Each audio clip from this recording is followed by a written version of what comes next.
আমরা যে এখন এই সে ক্রয় মূল্য যদি একটু কিছু কিছু কমছে আর কি, যাই হোক এই দিক দিয়ে আমরা স্বস্তিতায় আছি।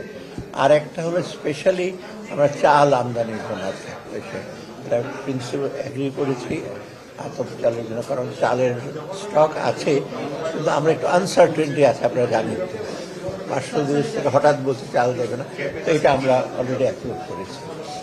আর একটা হলো রাস্তা, এই আখাউড়া ব্রাহ্মণের সড়ক অনেকদিন যাবৎ খুব খারাপ লাইন অফ ক্রেডিটে ছিল, ইন্ডিয়ান সেটা অনেকদিন বন্ধ রেখেছিল, ওটা করবে।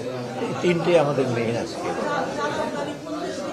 না, চাল আমদানি এখন আইদার আতপ চালটা বেশিরভাগ আইদার মিয়ানমার, থাইল্যান্ড অথবা আরেকটা কি দেশ, ভিয়েতনাম, তিনটা। এটা ইন প্রিন্সিপাল আমরা বলছি আনতে পারবে। এখন এই যে আপনি টেন্ডার না, এই ব্যাপারে আমাদের কিছুটা ম্যাল নিউট্রিশন আছে, বিশেষ করে শিশু আর মায়েদের মধ্যে আমরা জানি।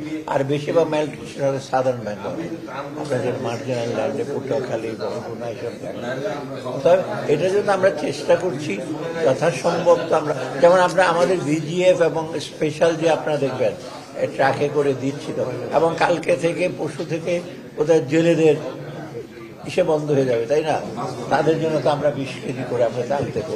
অতএব আমরা চেষ্টা করছি এই জিনিসগুলো করতে। তার মধ্যে ডেফিনেটলি কিছু কিছু জায়গায় একটা জিনিস হলো আমাদের খাদ্যটা যেটা হয় সুষম না, খাদ্যটা ওই চালের উপর বেশি ডিপেন্ড করি, কিন্তু অন্য যেগুলো থাকে সেগুলো এক্সেস, সেগুলো যে ক্রয় ক্ষমতা এসের জন্য একটু কম। এই জন্য একটু কিন্তু আমাদের খাদ্যের ঘাটতি দিতে কিছু আমিষ দরকার। আমিষের মধ্যে আমরা মনে করি ডিমটা সবচেয়ে বেশি দরকার। আতপ চালের আমদানির প্রয়োজন হলে আমরা যে সিদ্ধ আতপ মিলে একটা স্টক রাখি, তো তার মধ্যে আতপ চালটা একটু দরকার হবে। সিদ্ধ আমরা আনবো, বাকিগুলো তো আনবো, কিন্তু ওই আতপ চালটা নিয়ে আসে এবং এটা রেক্সা এবং আতপ চাল সেটা একটু বেটার প্রাইস। না, বাজার ব্যবস্থা মোটামুটি চালের দাম তো একটু রিসেন্টলি কমেছে, কারণ চালের স্টকটা আছে।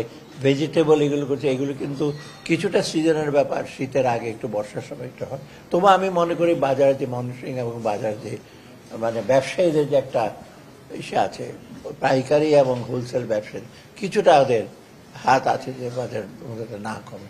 এটার ব্যাপার আমরা সর্বতভাবে একেবারে সাফল্য অর্জন করতে পারি না। টাকাটা যখন পাচার করে তখন যারা পাচার করে তারা বুদ্ধি টুদ্ধি জানে সব কীভাবে করতে হয়, কারণ ফাইন্যান্সিয়াল ইসেরেই করে। কিন্তু এটা আনতে হলে একটু সময় প্রসেসটা, তবে কিছু তো অগ্রসর হয়েছে। আপনার কোথায় যেন আমি আর্টিকেল দেখলাম যে না কোনো গতি হয়। অনেক লিগাল ফার্মের সাথে আলোচনা করা হচ্ছে, তারপর অনেক এজেন্সির সাথে আলোচনা অনেক দূর কিন্তু এগোচ্ছে। হয়তো ফেব্রুয়ারির মধ্যে কিছু হয়তো আসতে পারে, কিন্তু বাকিটুকু আমরা কিন্তু ওই ক্ষেত্রটা প্রস্তুত করি। কারণ এই ফর্মালিটিস কিন্তু কোনো সরকারই কিন্তু অ্যাভয়েড করতে পারবে না।